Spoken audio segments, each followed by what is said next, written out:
Apa khabar semua? Hari ini kita nak terus sembang pasal satu benda yang memang gegar satu Malaysia. Kemenangan 4-0 Harimau Malaya ke atas Vietnam 10 Jun baru ni. Memang luar biasa. Selepas 11 tahun kan, akhirnya kita kalahkan dorang. Stadium tu memang gamat habis malam tu. Betul. Tapi Ken, macam yang kita bincang sebelum ni, persoalan besar sekarang ni, adakah ini betul-betul tanda era baru bola sepak kita dah bermula atau sekadar satu malam yang ajaib je? Itu yang kita nak cuba rungkai sikit hari ni kan. Berdasarkan apa yang kita tahu, ada beberapa faktor penting yang perlu kita tengok. Ya, kita akan sentuh sikit pasal pendekatan jurulatih baru, Peter Klamovski. Lepas tu, pasal pemain warisan yang makin ramai ni, pengaruh orang macam TMJ pun ada disebut. Dan jangan lupa juga realiti Liga M kita sendiri. Yang tu pun kena tengok juga. Okey, jom mula dengan Klamovski.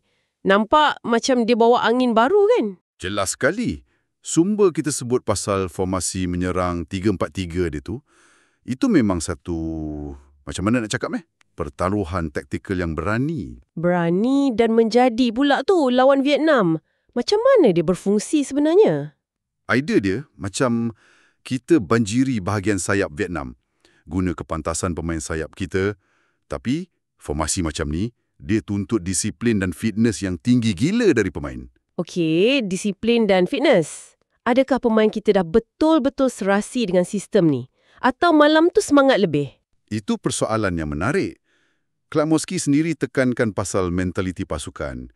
Kemenangan tu tunjuk dorang boleh buat. Tapi nak konsisten tu, itu cerita lain. Jadi, bukan harapkan individu macam Arif Aiman je lah. Bukan. Dia bagi kebebasan ke Arif. Tapi peranan pemain macam Dion Kus kat back sayap tu yang kena naik turun tanpa henti, itu pun kritikal. Kena jadi kebiasaan, bukan sekali-sekala je. Faham. Okey, kita masuk topik panas sikit. Pemain warisan.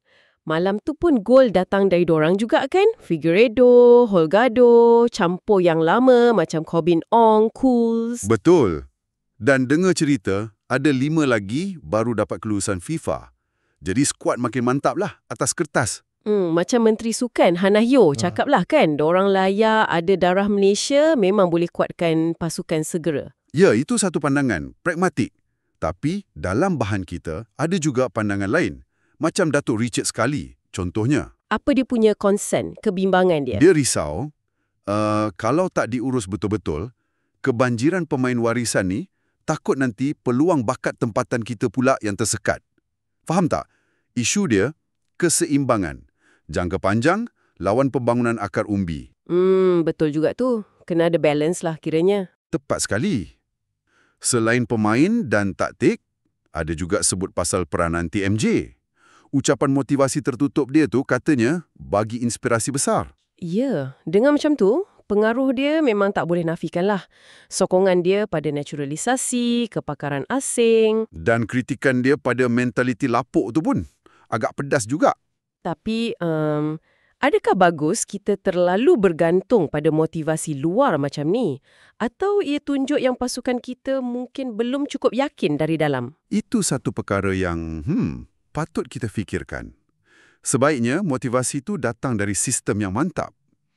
Dan bila sebut pasal sistem, Kita kena tengok Liga M lah kan? Itu dia punya asas. betul. Sebab ada kontras yang agak ketara kat sini. Pasukan kebangsaan tengah naik, tapi Liga kita macam mana? Laporan banyak sebut pasal masalah kewangan kelab, gaji tertunggak, ada kelab tarik diri pula tu. Pembangunan akar umbi pun macam suam-suam kuku je. Ini masalah besar. Ada satu analogi menarik dalam sumber kita. Pasukan kebangsaan ni macam penthouse cantik, tapi tapak bangunan kat bawah tu mungkin goyah sikit. Dalam tu analogi dia. Kan? Macam Datuk Dr. Pekan Ramli sarankan, perlu ada audit bebas, syarat lesen kelab tu kena ketat betul-betul, bukan atas kertas je. Kalau liga domestik tak sihat, macam mana nak harapkan kejayaan pasukan kebangsaan yang berterusan? Jadi kesimpulannya macam mana ni? Kemenangan 4-0 tu memang sejarah lah. Potensi Serak Lemoski nampak, sumbangan warisan pun jelas. Harapan ke Piala Asia 2027 tu macam cerah sikit lah kan? Memang cerah. Tapi pesanan penting dari apa yang kita baca ni, jangan terlalu mabuk dengan kemenangan ni sampai lupa masalah sebenar. Masalah struktur Liga M tu. Itu halangan paling besar kalau nak berjaya lama. Betul. Pengurusan liga, duit kelab, pembangunan remaja, semua tu kena kasih reform habis-habisan. Kalau tak, kejayaan ni mungkin sekejap je lah. Macam hangat-hangat tai ayam orang kata. Jadi, kemenangan ni macam fajar menyingsing lah. Cantik permulaannya. Tapi, nak pastikan hari tu terus cerah, bukan mendung balik. Kerja keras bukan kat padang je. Luar padang tu lagi penting agaknya. Tepat sekali. Jadi soalan terakhir untuk anda semua renungkan. Okey, kita dah raikan kemenangan ni. Tapi kalau nak cakap pasal langkah konkret, apa satu benda paling segera FAM dan MFL kena buat sekarang untuk pastikan era baru ni bukan angan-angan je? Apa langkah pertama tu?